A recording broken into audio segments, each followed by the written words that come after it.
He's only the second prep coach in the history of the United States to win over 500 games. He reached that feat a little bit earlier this season, week 9. He defeated Clark to achieve that monumental achievement, which is something that, as I mentioned, has only been done once previously in the United States. He's won 23 state championships. His team is in the semifinals in Class 2A, where they will host perennial power, two-time defending state champion Evangel this Friday night, 7 p.m. at Joe Yenny Stadium in Metairie. We hope you will attend and see a great game. Bring your radios along because you'll be able to listen in to live broadcast as part of Ken Trahan's original Prep Football Report on WGSO 990 AM, also at WSLA 1560 AM. So we hope you'll have a chance to come, bring your radios, listen in, and get all the other scores as well. Please give a warm quarterback club welcome to my good friend, Coach J.T. Curtis of John Curtis Christian.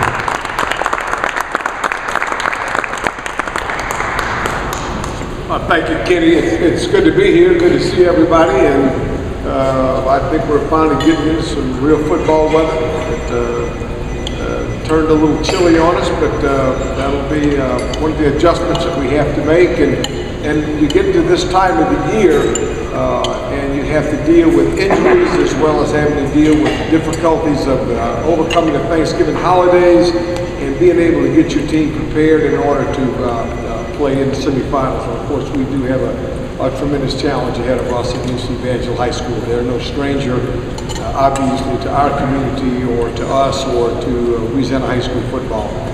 They started out with a little bit of a rough start. They lost to the #1 team in Oklahoma at Union High School. In the second game, they lost with a missed extra point to the #1 team in Mississippi, and their quarterback broke his wrist in that game, and then they went through a little bit of a drought period where they lost 2 more ball games. So they did not come into the playoffs seeded as high as they have been in the past. They came in as the 5th seed because of those 4 losses, but certainly now they're a team that is back together. They've got their entire squad back healthy. The quarterback has played extremely well in the last 6 games. He's another Duron, so he actually understands their system, knows what he wants to do with the ball, who he wants to get it to, and does a great job of understanding where the blitz is coming from or where the pressure is coming from and knowing how to get rid of the ball. So it'll be a challenge facing a team like them. Simply because they're so well coached and they have seen just about all there is to see in terms of what you're going to do defensively. The key, I think, obviously, is going to be to control the ball somewhat on offense, try to keep the ball away from them, keep their offense on the field, off the field, much like it is when you play any good team. The game tonight in the Superdome, if they can keep Drew Brees on the sideline, and they've got a legitimate chance to win the game. And if they give him enough chances on the field, he's going to find a way to get the ball in the receiver's hands and get the game won. So we need to be able to move the ball offensively and keep them off the field as much as possible. Last year's game was a game that came down to the wire. We turned it over on the 1-yard line. And, it's one of those things in football, one of the adages in football is that you never assume anything. We have it 1st and 10 on the 1, and sure enough, we get a ball pop up through our quarterback's hands, they recover on the 1, we don't score, and instead of it being a tie ball game, we end up having to throw a desperation pass at the end and get it picked and go up 28-14. So these games always come down to 1 or 2 plays. And it always comes down to either something that happened in special teams or something that happened into a turnover. Because normally speaking, teams are able to execute their offense. They're able to get things done effectively. They usually play pretty good defense. They usually play pretty well in a kicking game. But it comes down to some minor little miscue when you get to this level, and that's what you work so diligently for to try to eliminate. We are a little bit banged up as a football team. If you followed us at all, you know that we lost our quarterback in the 6th game of the season, and we've been playing a freshman ever since then. And he's done a nice job of handling the pressure, and believe me, there is a lot of it that's on him, but he's done an excellent job of trying to play within himself, and we're going to have to do a great job as a coaching staff to keep it that way. to not make him feel like he has to win the game. If we can do that, it'll certainly give us an opportunity for him to be successful, and in order for our team to be successful, he needs to be. We've got good running backs. We've got backs that we think can break tackles, make people miss in the open field. We need to do a good job of getting the ball in their hands and letting those guys have a chance to win the game for us. We've got good speed at the receiver. Hopefully we can threaten him deep a little bit to get him to back off, get some balls thrown down the field. And if we can do that, I think it gives us a chance to win the game. A couple of quick comments about the playoffs.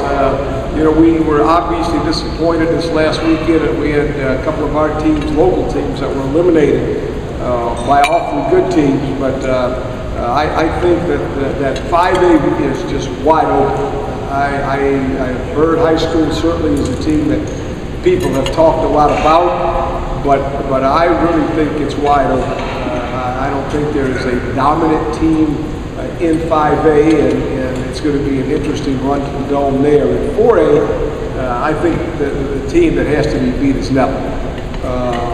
Neville is a team that is just loaded.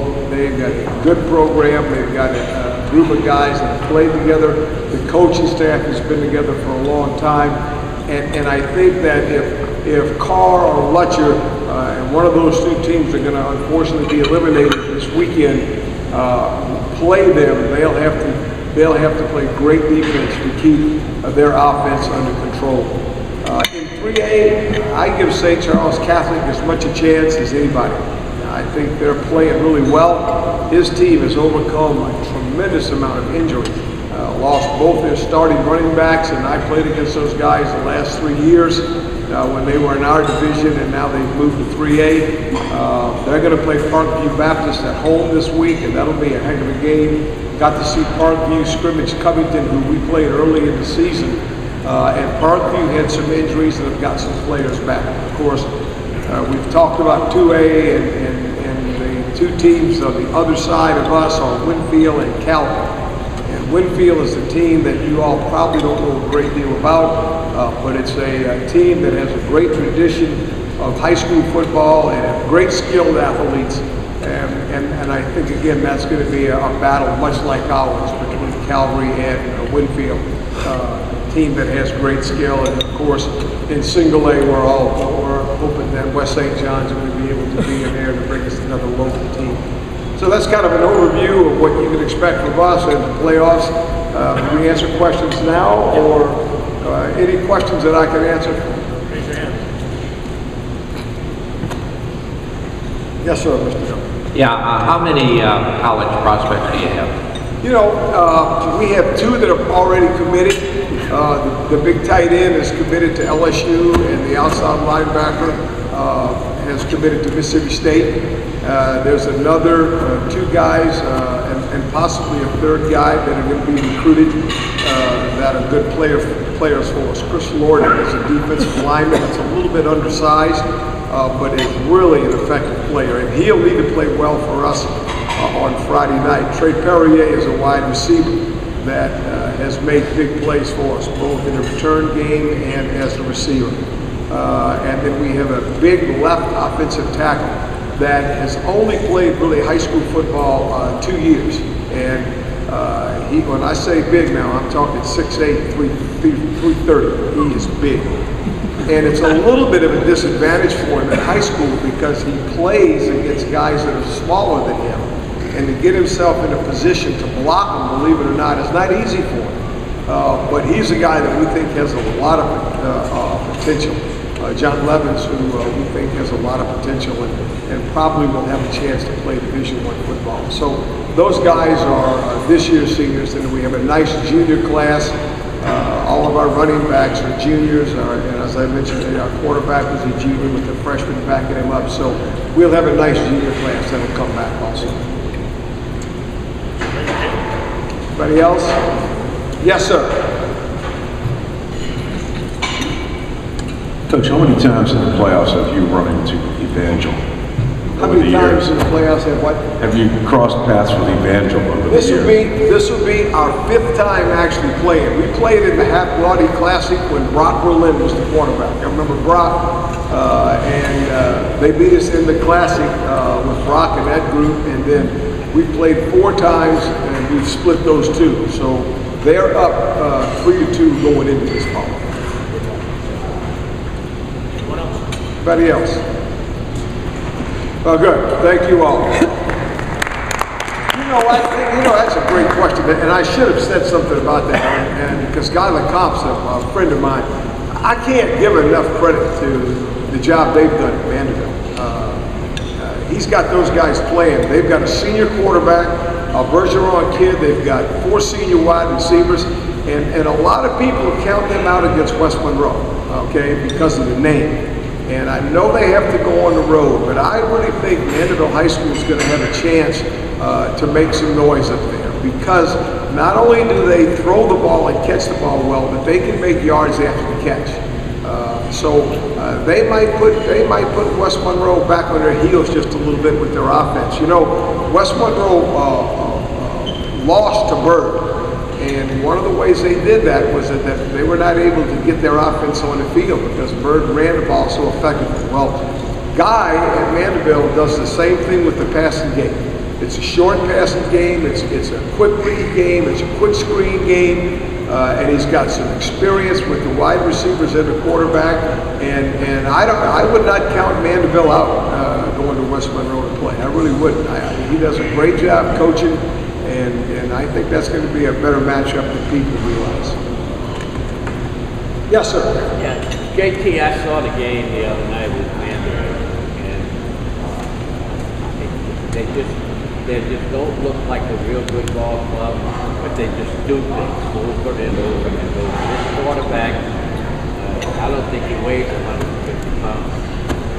He's frail, and he just, but he throws the ball. And he takes a beating the whole game too, but he gets rid of the ball and he's very effective at doing it. He's a lot like the quarterbacks that we've played against from Evangel the last couple of years. The Durham kids have not been big kids, but they know how to get rid of the ball. They don't take sacks. They get the ball in the receiver's hands, and then the receiver has a chance to make a play. And that's exactly what Vanderbilt does. And now they've been in Guy's system for a long enough time that these kids have grown up in the system. And so I think they're very, very efficient. You know, we played Vanderbilt 4 years in a row, and we were really impressed with their offensive game plan and the things they were trying to do. And now those things are becoming a little easier to do because they have such time together. So it would not surprise me at all to see them give West Monroe a run, especially if they keep West Monroe's offense on its top. Tulane's coaching situation. Wow. Have you been offered a job? No. You know, let me just say this to you. My hope, and I am closely involved in that for this reason, because Jeff is passionate about it. I'm telling you, my son Jeff and Johnny both played at Tulane, and Jeff is passionate about it. He would give anything, and I know Billy feels the same way. And see Tulane put their hat in the ring and say, you know what, let's go compete.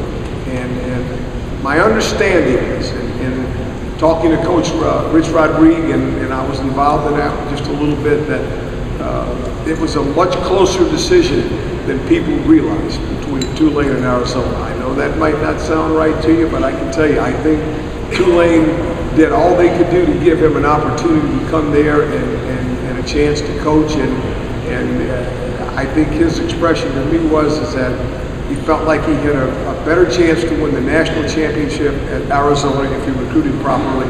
And they promised him they'd put Michigan on the schedule in 3 years. So that was I'm telling you, it was a big deal. But Tulane appears to be willing to say, we're going to make the commitment to do what we have to do to compete in Division I football. And my feeling is simply this.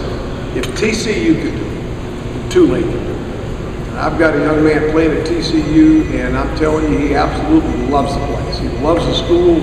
He loves the environment. It's very, very similar to Tulane. And there are many other examples that you can use, and I think that they are finally buying into that process. And so I'm pulling hard, and you know, I've got guys that are kind of my personal favorites, but nobody's called me and asked me about them yet, so I'll keep them to myself. But I know they'll pick a good guy. Anybody else? Yes, sir.